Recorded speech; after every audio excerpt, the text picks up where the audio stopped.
Welcome વિદ્યાર્થી મિત્રો, આગળ આપણે ઉદાહરણ નંબર 1 થી 4 જોયા, ચેપ્ટર નંબર 10 ના. હવે ઉદાહરણ નંબર આપણે 5 થી સ્ટાર્ટ કરીએ. તો ઉદાહરણ નંબર 5 ની આપણે રકમ વાંચશું. તમને કીધું કે ઉદાહરણ જે 3 ની જે ડિટેલ છે આપણે લેવાની, એમાં દરેક સ્લિટની પહોળાઈ કેટલી હોવી જોઈએ કે જેથી એક સ્લિટની ભાતમાંની મધ્યસ્થ અધિકતમમાં, વિદ્યાર્થી મિત્રો એક સ્લિટ દ્વારા શું રચાય તો કે વિવર્તન, અને વિવર્તનમાં જે મધ્યસ્થ અધિકતમ છે ને એમાં 10 પ્રકાશિત શલાકાઓ આવી જવી જોઈએ.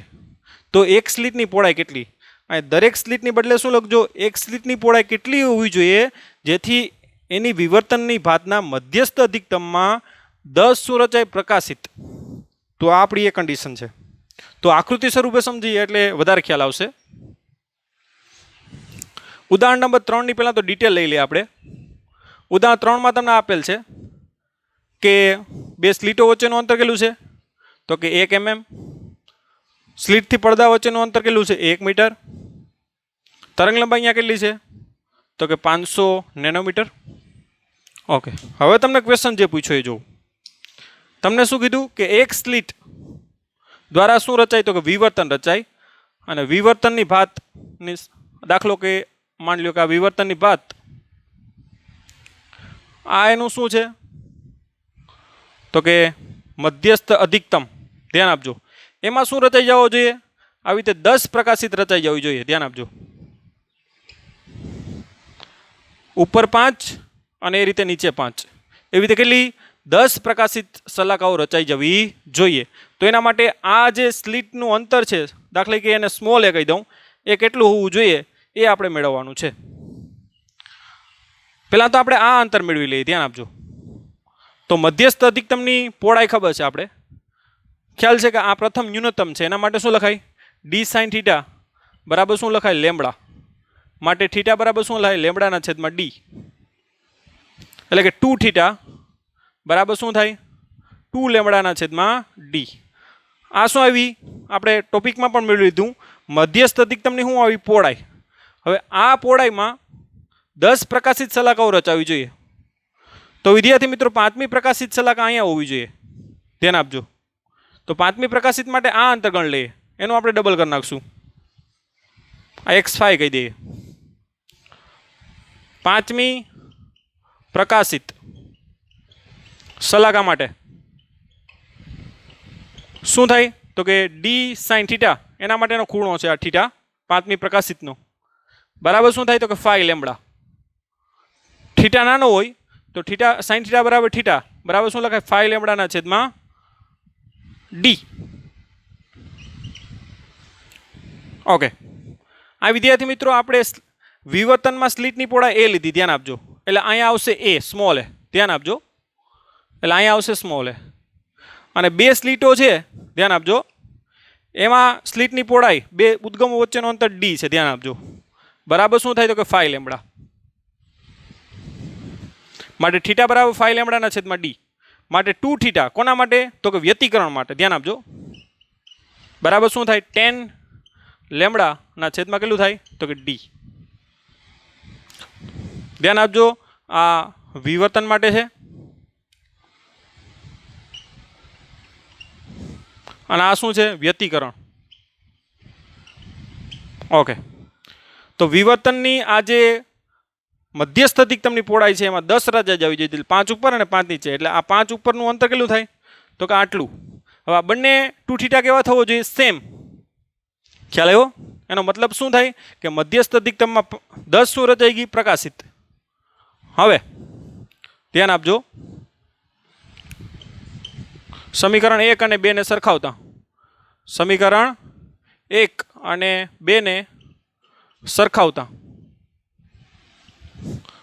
શું થાય તો કે 2 લેમ્બડાના છેદમાં, અહીં ધ્યાન આપજો, આ એ આવશે, આ સિમ્બોલ એ લીધો છે આપણે, 2 લેમ્બડાના છેદમાં એ બરાબર શું થાય તો કે 10 લેમ્બડાના છેદમાં ડી.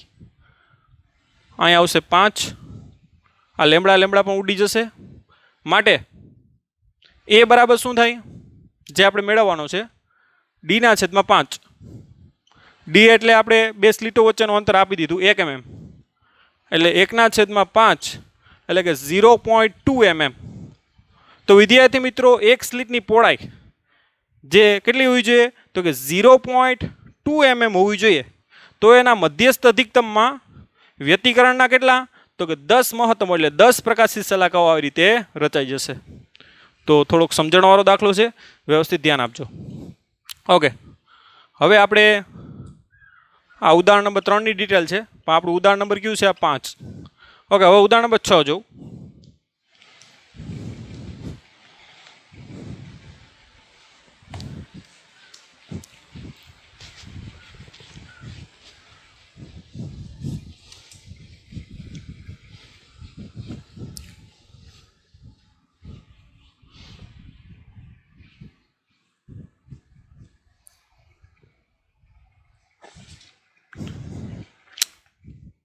એવું ધારો કે તારામાંથી 6000 એંગસ્ટ્રોમ તરંગલંબાઈ પ્રકાશ આવે છે.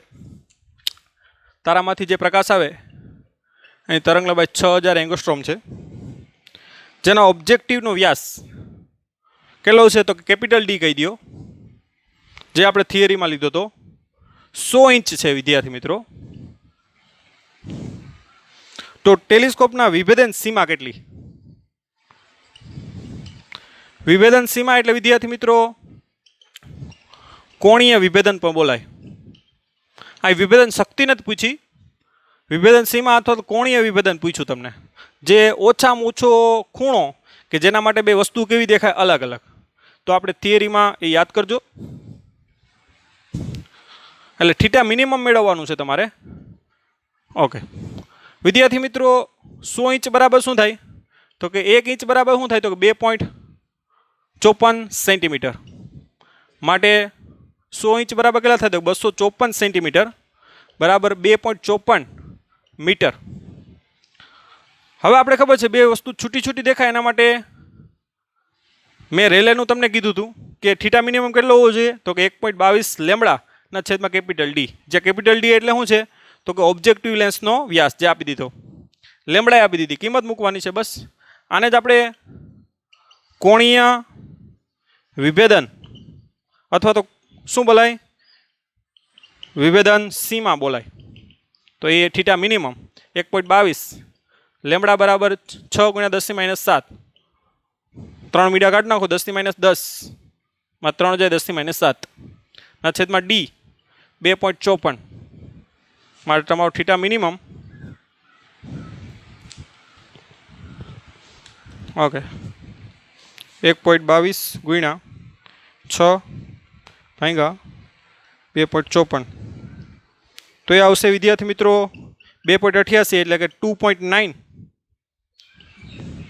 ને કેટલી આવશે 10⁻7 રેડિયન. તો આવી રીતે આટલું કોણીય વિભેદન અથવા વિભેદન સીમા મળશે. જો તમને વિદ્યાર્થી મિત્રો વિભેદન શક્તિ પૂછે, વિભેદન શક્તિ જેને આપણે આરપી કહીએ, તો 1 શું થાય થીટા મિનિમમ. તો તમારે આનું વ્યસ્ત કરવાનું થાય તો 2.9 × 10⁻7 એટલે 1/2.9 એટલે 0.345 × 10⁻7 આવશે. એટલે કે 3.45 × 10⁶.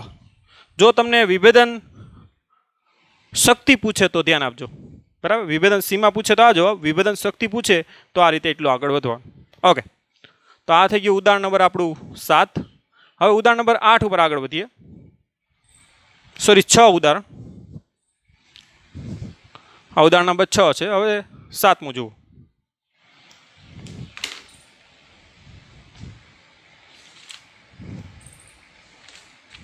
ઓકે, ફટાફટ લખી લ્યો વિદ્યાર્થી મિત્રો. ઓકે,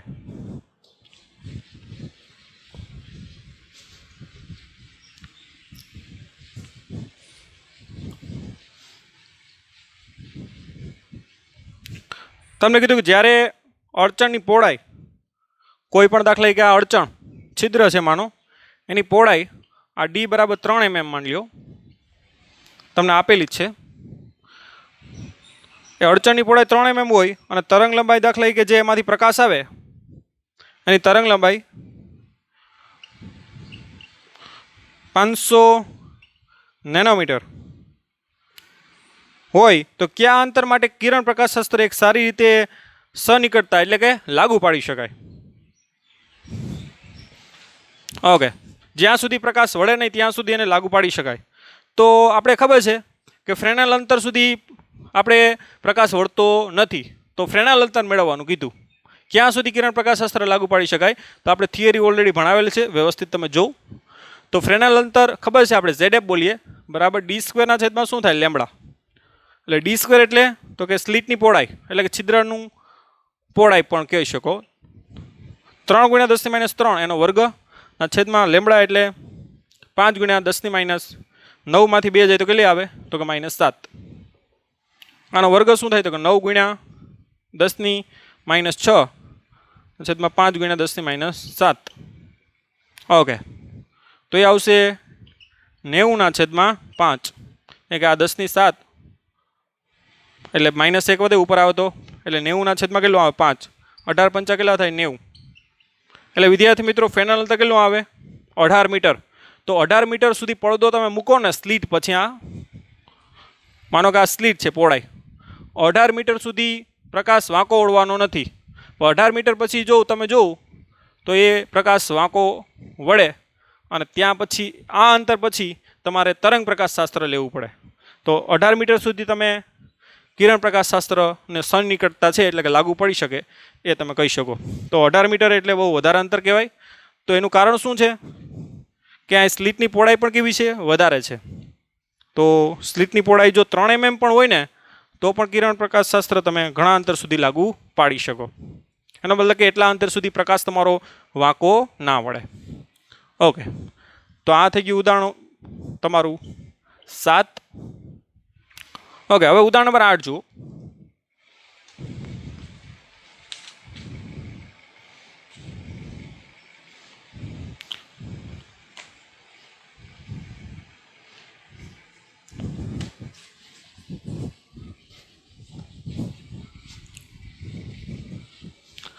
ઓકે, ઉદાહરણ નંબર 8 પહેલાં થોડા કોન્સેપ્ટ વિદ્યાર્થી મિત્રો આપણે ભણી લઈએ, જે તમારે કોમ્પિટિટિવ એક્ઝામ માટે પણ ખૂબ કામના છે અને એ ઉદાહરણ નંબર 8માં પણ આપણે કામ આવશે. તો પહેલાં કોન્સેપ્ટ જોઈ લ્યો. ઓકે, પહેલાં તો આપણે માનો કે આ ટુર્મેલિન પ્લેટ છે, ધ્યાન આપજો.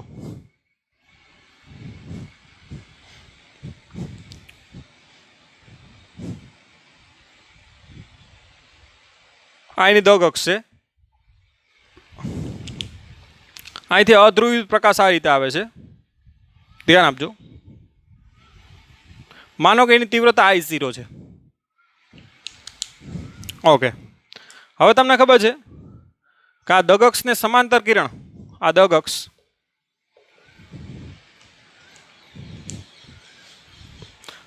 અક્ષ છે એને સમાંતર કિરણો તમને અહીંથી મળશે. એટલે આ રીતે અધ્રુવિત પ્રકાશનું કેમાં રૂપાંતર થાય? ધ્રુવીભૂત પ્રકાશમાં.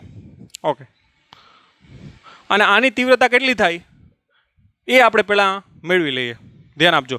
માનો કે આની તીવ્રતા I0 હોય તો આની તીવ્રતા કેટલી હોય? ઓકે, માનો કે આ કોઈ કિરણ આવ્યું, ધ્યાન આપજો. આ કિરણ આવ્યું, ધ્યાન આપજો. એણે ખૂણો બનાવ્યો θ. તો આપણે ખ્યાલ છે કે માનો કે એની તીવ્રતા, માનો કે વિદ્યુત ક્ષેત્રની તીવ્રતા E0 છે. તો E0 આ ઘટક કયો થાય? નો E0 શું થાય? cos θ. અને આ લંબ ઘટક કયો થાય? તો E0 sin θ. કે વિદ્યુત ચુંબકીય તરંગોમાં વિદ્યુત ક્ષેત્ર અને ચુંબકીય ક્ષેત્ર હોય, પણ આપણે તમામ તીવ્રતા કોને કારણે જોઈએ? વિદ્યુત ક્ષેત્રને કારણે. એટલે વિદ્યુત ક્ષેત્ર જ આપણે લઈએ, જે થિયરીમાં પણ આપણે કીધેલું છે. તો આપણે કોઈ આ તરંગ લીધું, એ દગક સાથે કેટલો ખૂણો બનાવે? θ. એના બે ઘટક E0 cos θ, E0 sin θ. E0 cos θ ને જવા દેશે અને E0 sin θ નું શું કરી લઈ? શોષણ, કેમ કે દગક્ષને કેવો છે? લંબ છે. ઓકે, તો અહીંયા તમને બધાના E0 ક્યાં ઘટક મળશે? cos θ ઘટકો મળશે. ધ્યાન આપજો. અને આપણે એ ખ્યાલ પણ છે કે ત્યાં તીવ્રતા જે છે I એ કોના સમપ્રમાણમાં હોય? E0 cos² θ ના સમપ્રમાણમાં હોય. અને અહીંયા તીવ્રતા ક્યાંના સમપ્રમાણમાં હોય ધ્યાન આપજો, એ E0 કેના સમપ્રમાણમાં હોય, વર્ગના સમપ્રમાણમાં હોય, ધ્યાન આપજો. આ I0 છે, I0 કોના સમપ્રમાણમાં હોય, કંપવિસ્તારના વર્ગના, ધ્યાન આપજો. એ કંપવિસ્તાર છે સોરી તીવ્રતા છે એ કંપવિસ્તારના વર્ગના શું હોય સમપ્રમાણમાં. અહીંયા કંપવિસ્તાર કોનો હોય, વિદ્યુત ક્ષેત્રનો, કે વિદ્યુત ક્ષેત્રનું સૂત્ર ખ્યાલ છે, E બરાબર E0 શું થાય સાઇન kx માઇનસ શું થાય ઓમેગા ટી. એટલે આ તમારો કંપવિસ્તાર છે અને તીવ્રતા છે એ કંપવિસ્તારના વર્ગના શું હોય સમપ્રમાણમાં. એટલે I0 છે એ E0 ના વર્ગના સમપ્રમાણમાં હોય, કેમ કે અહીંયા વિદ્યુત ક્ષેત્ર E0 છે, અહીંયા વિદ્યુત ક્ષેત્ર કેટલું છે E0 cos θ, ધ્યાન આપજો. એટલે I0 તમારી I છે એ કોના સમપ્રમાણમાં થાય, તો કે E0 નો સ્ક્વેર cos સ્ક્વેર થીટાના. આ બેનો ગુણોત્તર લઈ લઈએ તો I બરાબર શું થાય, I ના છેદમાં I0 બરાબર E0 નો સ્ક્વેર cos સ્ક્વેર થીટાના છેદમાં શું થાય E0 નો સ્ક્વેર. એટલે આ ઓલરેડી સૂત્ર આપણે મેળવેલું છે માલસના નિયમ, કે I બરાબર I0 શું થાય cos સ્ક્વેર થીટા. હવે અહીં ધ્યાન આપજો, આ ઓલરેડી સૂત્ર મેળવેલું છે. આવા કિરણો તો ઘણા આવે છે વિદ્યાર્થી મિત્રો, આ આવે આ આવે આવે, એટલે અહીંયા થીટા તમારો કેટલો હોય, આ કિરણ આવે તો થીટા 0 થાય, એવી રીતે theta 1 theta 2 theta 3 theta 4 theta 5, પાછું આ કિરણ આવી જાય તો કેટલો થાય 360 સુધી. એટલે અહીંયા વિદ્યાર્થી મિત્રો થીટા તમારો છે ને એ 0 થી લઈને 360 સુધી બદલે છે, ધ્યાન આપજો. અને એ બધી તીવ્રતાઓ જે આવે ને એ બધાનો શું કરવાળો પડે, સરવાળો. તો એ સરવાળો કોના સ્વરૂપે કરવો પડે, સંકલન સ્વરૂપે કરવો પડે, ધ્યાન આપજો. અહીંયા તમારો થીટા છે, આ મેં તમને ખાલી એક જ આ કિરણ લીધું, આવા કિરણો તો ક્યાં આવે, આ આવે આ આવે. એટલે તમારો થીટા જે છે ને એ 0 થી લઈ અને ક્યાં સુધી 360 સુધી આવે, અને એ બધાની જે તીવ્રતા આવે ને એનો શું કરવો પડે, તમારે સરવાળો કરવો પડે, અને એ સંકલનથી કરી શકો. એનો મતલબ કે તીવ્રતા તમારે અહીંયા સરેરાશ લેવી પડશે, ધ્યાન આપજો.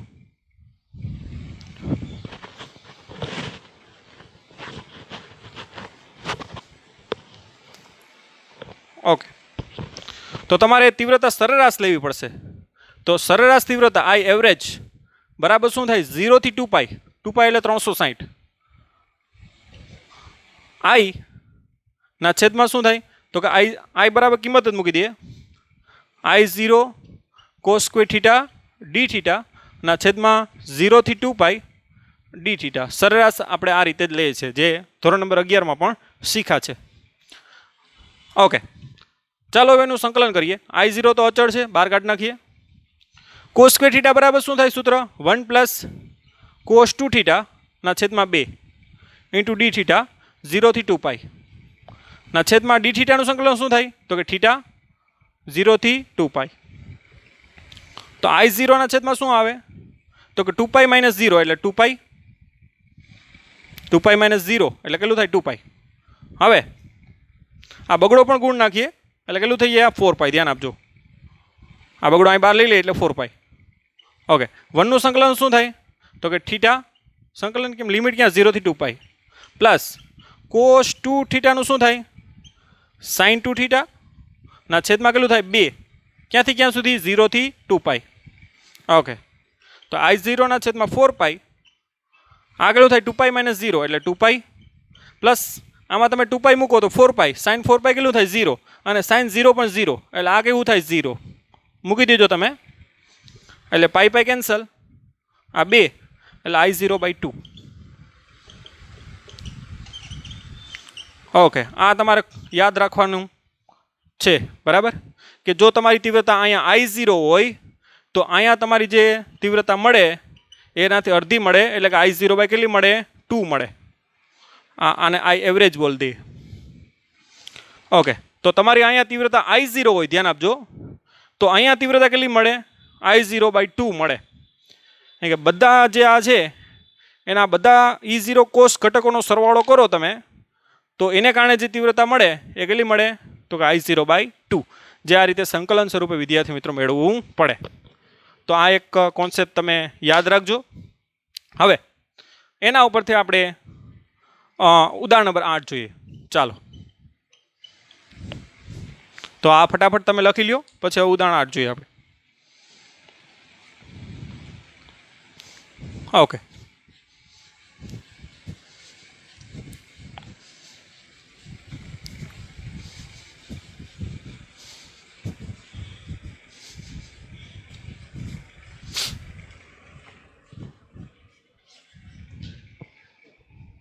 ઉદાહરણમાં 8માં શું કીધું કે જ્યારે એક પોલોરાઇડ તકતીને એકબીજાને લંબ રાખેલ બીજી બે પોલોરાઇડની વચ્ચે ભ્રમણ આપવામાં આવે, ધ્યાન રાખજો, બે ટોટલ 3 પોલોરાઇડ છે, પહેલી અને ત્રીજી એ પરસ્પર લંબ છે, એની વચ્ચે એ બીજી ફરે છે, ધ્યાન આપજો.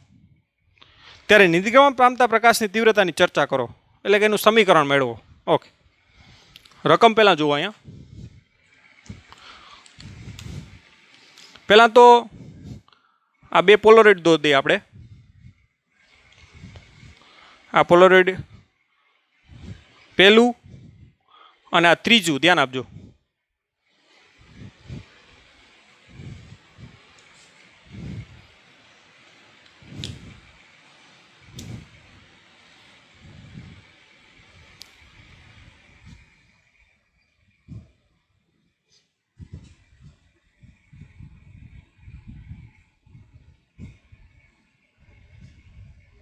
ઓકે, આ બંને પરસ્પર કેવી છે? લંબ છે, ધ્યાન આપજો.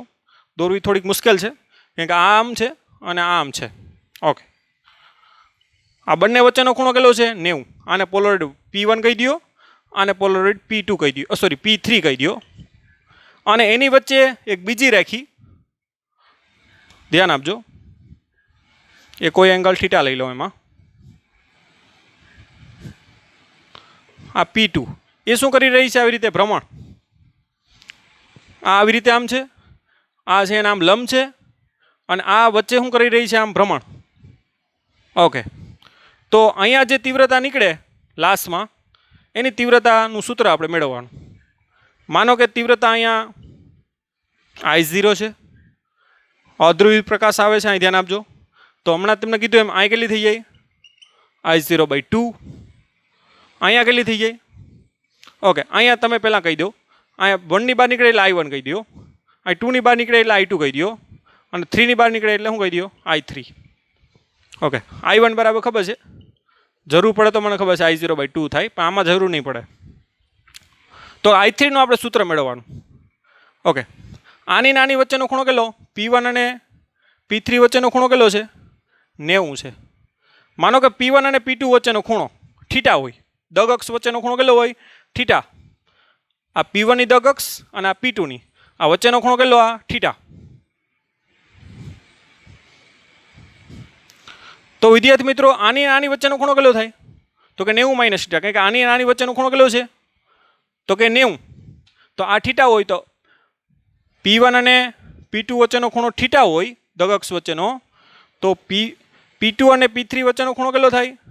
તો કે 90 - થીટા. ધ્યાન આપજો, સિમ્પલ છે, તમે પણ એ આકૃતિ લઈને કહી શકો. આ P1, આ P2, ધ્યાન આપજો, સોરી આ P1 અને આ P3, એનો વચ્ચેનો ખૂણો કેટલો? 90. P1 P2 વચ્ચેનો ખૂણો થીટા હોય તો આની વચ્ચેનો ખૂણો કેટલો થાય? 90 - થીટા, આ બાજુનો. ઓકે, તો એ આપણે થઈ ગયું. હવે આપણે માલસનો નિયમ ઉપયોગ કરીને I1 સૂત્ર લખીએ. તો I1 બરાબર શું થાય? પહેલાં તો I2 નું સૂત્ર લખ નાખો. ચાલો, I2 બરાબર શું થાય? તો કે I1 cos સ્ક્વેર થીટા, બરાબર ને? I2 બરાબર શું થાય? એની આગળની I1 cos સ્ક્વેર થીટા. અને I3 નું સૂત્ર શું થાય? તો કે I3 બરાબર I2, આગળની આવે I2, શું આવશે? તો કે cos સ્ક્વેર, એની વચ્ચેનો ખૂણો કેટલો છે? 90 - થીટા. ધ્યાન આપજો. હવે એમાં કિંમત જ મૂકવાની છે આપણે, ધ્યાન આપજો. માટે I2 ની કિંમત મૂકી દો, I1 cos square theta into શું આવશે? cos સ્ક્વેર 90 - થીટા એટલે શું થાય? તો કે sin સ્ક્વેર થીટા. હવે આપણે એને 4 વડે ગુણીને 4 વડે ભાંગી નાખીએ, એટલે I1 ના છેદમાં 4. શા માટે? કેમ કે સૂત્ર બની જાય 4 sin square theta into cos square theta. એને આ રીતે પણ લખાય, I1 ના છેદમાં 4 2 sin theta into cos theta આખાઈનો વર્ગ. એ પ્રમાણે આનું સૂત્ર ખ્યાલ છે sin 2 થીટા. માટે શું થાય? I1 ના છેદમાં 4 sin સ્ક્વેર 2 થીટા. તો આ રીતે વિદ્યાર્થી મિત્રો I3 તમે મેળવી શકો. અને I1 એટલે I0/2, જ્યાં I0 એટલે આની તીવ્રતા. ધ્યાન આપજો, જરૂર પડે તો વાત છે. તો આ રીતે વિદ્યાર્થી મિત્રો જે લાસ્ટ નીકળ્યા અહીંયા પ્રકાશ, એની તીવ્રતા તમે મેળવી શકો. જ્યાં થીટા એટલે ધ્યાન આપજો કોની વચ્ચેનો ખૂણો, P1 અને P2 વચ્ચેનો ખૂણો છે. તો આને ભ્રમણ આપો તો તીવ્રતા આ રીતે તમારી બદલાય. એનો આલેખ દોરવો હોય તો પણ તમે દોરી શકો. ધ્યાન આપજો, આલેખ દોરવો હોય કોના વિરુદ્ધ, આ વિરુદ્ધ થીટાનો, તો કેવો આલેખ થાય ધ્યાન આપજો. તો અહીંયા લઈ લો 45 એટલે કે π/4, અહીંયા 90 એટલે કે π/2, પછી લઈ લ્યો 180, 270 અને 360. ઓકે, એક ભ્રમણ પૂરું કરાવીએ આપણે. તો અહીંયા તમે લઈ લ્યો π/4, π/4 લઈ લ્યો એટલે શું થાય, 2 ઉડી જાય એટલે π/2, sin π/2 કેટલા થાય 1. એનો મતલબ કે π/4 ને ખૂણે તમારી તીવ્રતા કેવી થાય, મહત્તમ. અહીં π/2 મૂકો તો 2 ઉડી જાય, sin π કેવું થાય 0. એનો મતલબ કે 90 ના ખૂણે તીવ્રતા કેવી થઈ જાય 0. એવી રીતે વિદ્યાર્થી મિત્રો તમે એ આ ગ્રાફને આગળ વધારી શકો. પાઈ મૂકો તો સાઇન, અહીં પાઈ મૂકો તો 2π, સાઇન 2π કેવું થાય 0. એવી રીતે આ ગ્રાફ તમે આ રીતે આગળ વધારી શકો. એનો મતલબ કે એક ભ્રમણ પૂરું કરો તો તીવ્રતા કેટલી વખત, 4 વખત તમારી મહત્તમ થશે અહીંયા. અને 4 વખત કેવી થાય, 1 2 3 4 5, અથવા તો અહીંથી તમે સ્ટાર્ટ કરો તો 1 2 3 4, 4 વખત કેવી થાય 0, કારણ કે આને આગળની ગણવાની થાય. એટલે 1 2 3 ને 4, 4 વખત તીવ્રતા તમારી અહીંયા 0 થાય ને 4 વખત તીવ્રતા કેવી થાય, મહત્તમ થાય એક ભ્રમણ દરમિયાન. તો આ રીતે એનો ગ્રાફ પણ તમે દોરી શકો. ઓકે, હવે ઉદાહરણ નંબર આપણું લાસ્ટ રહ્યું, ઉદાહરણ નંબર 9. ઓકે, ચાલો.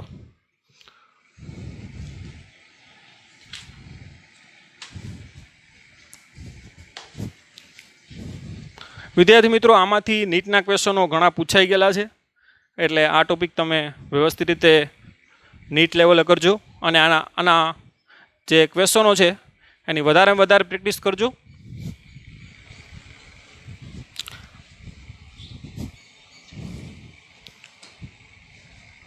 તમને કીધું કે અધ્રુવિત પ્રકાશ એક સમતલની કાચની સપાટી ઉપર આપાત થાય અને પરાવર્તિત કિરણ અને વક્રીભૂત કિરણો એકબીજાને લંબ થાય, તે માટે આપાત કોણ કેટલો હશે?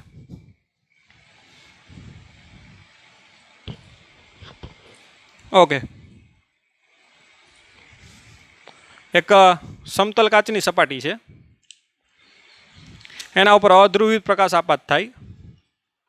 આ ખબર છે અધ્રુવિત પ્રકાશ છે. આ પરાવર્તિત કિરણ અને આ કયું છે ધ્રુવીભૂત કિરણ. બંને પરસ્પર કેવા થાય, લંબ. એનો મતલબ કે આ કેવું થઈ ગયું હોય તો કે સંપૂર્ણ ધ્રુવીભૂત થઈ જાય. આ 90 નો થાય તો આ કેવું થઈ જાય, સંપૂર્ણ ધ્રુવીભૂત. જે આપણે કોણે કીધું તો કે બ્રુસ્ટરે. અને આમાં બ્રુસ્ટરનો જ નિયમ લેવાનો થાય ના આપાત કોણ આપણે મેળવવાનો છે. તો બ્રુસ્ટરના નિયમ અનુસાર આ N1 હોય, આ N2 હોય, તો આપણે નિયમ ભણી ગયા, આ ખૂણો આપણે મેળવેલો જ છે. કેમ કે અહીંયા બ્રુસ્ટરનો નિયમ લાગુ પડે. આ વક્રીભૂત કિરણ અને પરાવર્તિત કિરણ 90 ના થાય, એનો મતલબ કે આ કેવું થઈ ગયું, સંપૂર્ણ ધ્રુવીભૂત. અને એના માટે આપણે સૂત્ર મેળવેલું છે કે tan I બરાબર શું થાય તો કે N2 ના છેદમાં શું થાય, N1 ઘટ માધ્યમના છેદમાં પાતળું. માટે tan I બરાબર N2 કેટલું આપી દીધું, કાચ છે એટલે 1.5, હવા છે એટલે 1, માટે I બરાબર tan ઇન્વર્સ તમારું 1.5. એટલે તમે ટેબલમાં જોઈ શકો એ ખૂણો.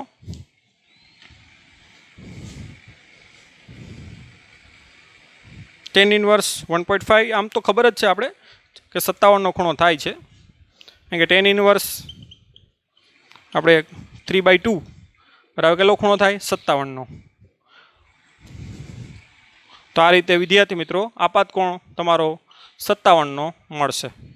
ઓકે, તો આ બધા આપણે જોયા ઉદાહરણના દાખલા. હવે આપણે સ્વાધ્યાય દાખલા તરફ આગળ વધશું. તો bye bye, take care, C you next lecture.